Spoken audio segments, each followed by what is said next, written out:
et de ce qui pose problème entre nous.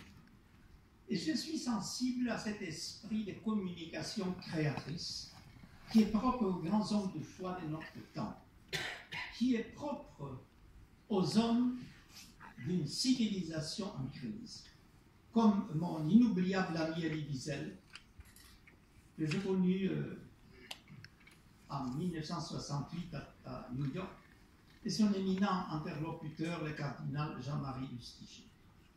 Je pense à leur dialogue, je me dis que ce dialogue n'est pas une rencontre entre deux certitudes, entre deux assurances définitives, mais plutôt une rencontre des deux inquiétudes. Car notre temps tourmenté est plutôt celui des interrogations, bien plus que celui des affirmations. Ce que j'appelle le dialogue des interprétations, des lectures, des idées, constitue une mutation révolutionnaire dans la vie spirituelle de notre temps. Il faut être capable de penser face aux autres, avec les autres, en débat fraternel avec les autres. Cela ne veut pas dire une pensée homogène, une pensée uniforme, mais une pensée de la diversité dans la relation. Il faut sortir de cette tentation de nous enfermer dans une sorte de tour d'ivoire intellectuel narcissique. Il faut sortir de l'idée d'une pensée qui pourrait être élaborée dans l'isolement, loin des autres ou contre les autres. Ce paradigme créatif, original, est le propre de ces départements de recherche judaïsme et christianisme que nous avons fondé conjointement le Collège des Bernardins avec le père Rafik Nara, aujourd'hui à Jérusalem, et avec son successeur Thierry Vernet, que nous avons le plaisir d'avoir à Paris, et l'Institut Elie Wiesel, où j'ai pris donc la direction avec le père Nara et le père Vernet du département. Et là, nous avons initié un dialogue qui se veut novateur, qui entre dans un 9e année avec une volonté d'apporter une pierre à la construction de ce nouvel édifice, la nouvelle vision universaliste et humaniste du message biblique pour notre temps, pour notre époque.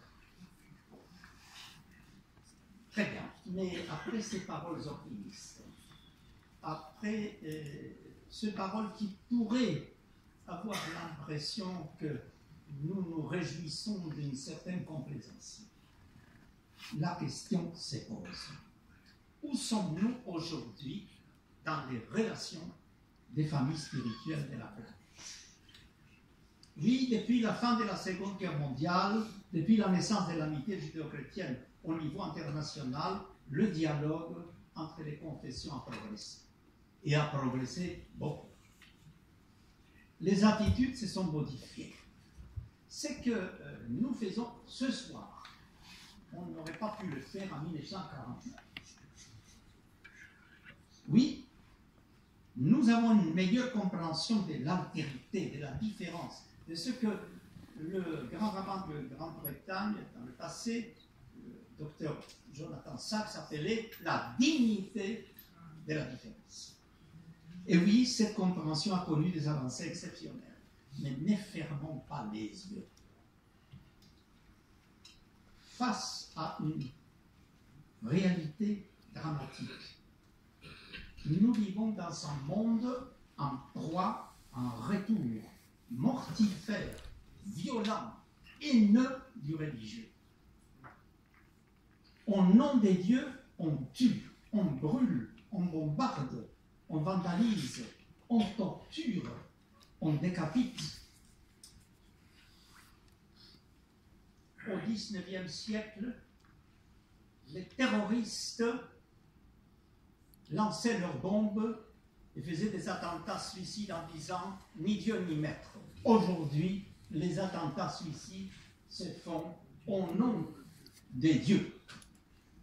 À nous, citoyens de toutes les confessions et convictions, de nous unir pour résister à la barbarie, de proclamer haut et fort la valeur de la culture et de la raison, de proposer une autre vision de la cité humaine, la cité de l'un et de l'autre, pas une cité totalitaire et absolutiste où l'un exclut l'autre et le conteste ou l'élimine. Dans cet effort de défense des valeurs de l'esprit, nous devons faire appel à l'énergie des nouvelles générations. Et c'est là que le bas blesse. Nos enfants nous suivront-ils dans cette aventure?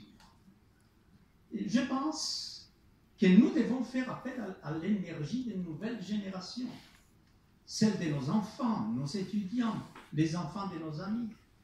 Je pense aussi, bien sûr, en tant que bon père juif, à mes deux fils, Daniel et Jonathan, que je sens profondément dévoués à de grandes causes.